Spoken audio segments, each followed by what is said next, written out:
এবারে নিত্যপণ্যের বাজার পরিস্থিতি নিয়ে স্বপ্নের সৌজন্যে বাজার দর। দেশে নিত্যপণ্যের বাজার বেশিরভাগ সময়ই থাকে টালমাটাল অবস্থায়। আজ একটি পণ্যের দাম বাড়লে পরের দিন বাড়ে আরেকটির, আবার যেই হারে বাড়ে পরবর্তীতে কমে তার খুবই সামান্য। গত এক সপ্তাহের ব্যবধানে বেশিরভাগ তরকারির দাম বেড়েছে 10 থেকে 30 টাকা পর্যন্ত। ডিমের দাম বেড়ে সর্বোচ্চ দরে বিক্রি হচ্ছে। FM বাইজিদের report.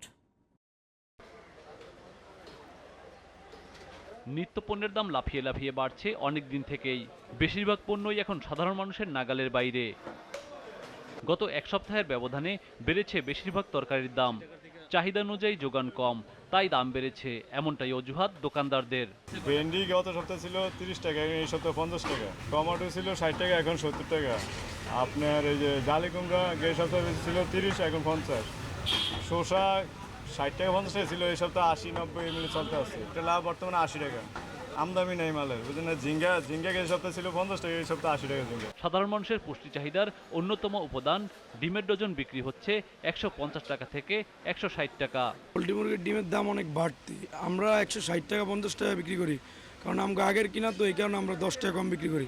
যেমন সিপাহীবাগ 160 টাকা বিক্রি করে, সব জায়গায় মুদি দোকান 160-65 টাকা বিক্রি করে ডজন।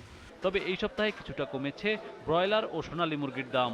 ব্রয়লার আগে আসলে 220 টাকা, আর এখন বেচতে আছে 190 টাকা 200 টাকা। ওই হিসেবে ব্রয়লার দাম কমে গেছে 20 টাকা। আর সোনালী আসলে আপনার 360 টাকা, 350, আর এখন বেচতে 310, 320। ওই হিসেবে 40 টাকা দাম কমে গেছে আর কি। দ্রব্যমূল্যের ঊর্ধ্বগতিতে না বিশ্বাস, সাধারণ মানুষ মেলাতে পারছে না আয় ব্যয়ের হিসেব। যে কোনো তরকারি 100 টাকা 50 টাকা 70 টাকা নিচে নাই।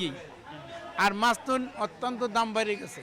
বাজার মনিটরিং এর কোনো লোক ভালাই নেই, খালি আমরাই সাফার করে যাচ্ছি। ইনকামের সাথে আপনার বাজার তালিকার সাথে মিলে না, এই জন্য আমাদের অনেক কষ্ট হয় বাজার করতে। তো যাই হোক, কাঁচামালের দাম বাড়তি হয়ে যায়, আমাদের বাধ্যতামূলক কিনতে হয়। দ্রব্যমূল্য নিয়ন্ত্রণে সরকারকে কার্যকর উদ্যোগ গ্রহণের দাবি সাধারণ মানুষের। FM Bayezid, GTV news, Dhaka.